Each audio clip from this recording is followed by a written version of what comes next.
بنطلع الأكل بايظ للزباين والزيت ما بيتغيرش بالعشر أيام، ولو الحاجة باظت خالص نقدر نضيف عليها شوية حاجات وتطلع فريش للزبون. ما هو مغفل ومش بيشوف احنا بنعمل ايه في المطبخ جوه. وأصحاب المطاعم دي عمرهم ما عملوا زي ما بتوع الصحة بيقولوا لهم. هو ايه اللي بيحصل في المطاعم ده يا جماعة؟ هو بجد في ناس ممكن تضر زباينها بالشكل ده؟ الموضوع بدأ لما شخص اسمه أوشا كتب على صفحته بوست وقال فيه: بعيدا عن محتوى الصفحة، البوست ده مهم جدا جدا ومرعب.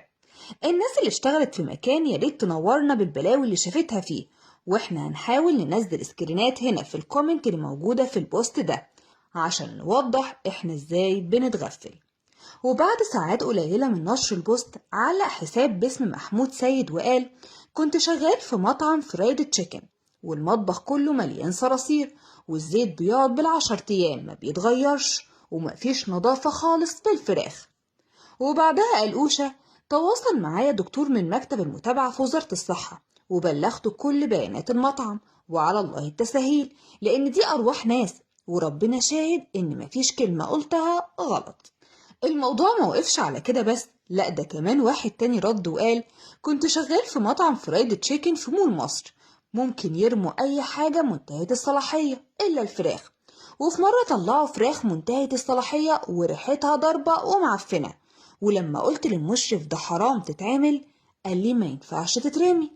وواحد تاني كان شغال في مصنع قال مصيبة حرفيا بتحصل جوه، وكتب وقال: دخلت مصنع بيعمل مصنعات اللحوم برجر واكتشفت مصيبة. كل الحاجات دي بتتصنع من الدهنة والفشة والكرشة والجلد والفراخ الميتة. أي حاجة منتهية الصلاحية بتدخل في مفرمة 5 حصان معلون، والمطعم فيه منه في اسكندرية والمطرية.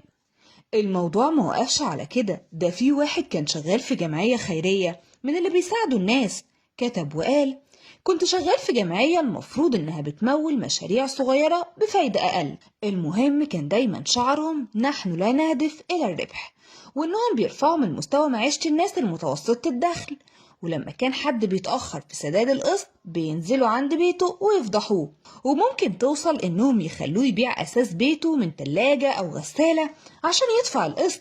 الموضوع حرفيا يخوف من نفوس الناس والطريقة اللي بيستغفلوا بيها الزباين، خصوصا بعد البوست ده محدش هياكل من الشارع تاني.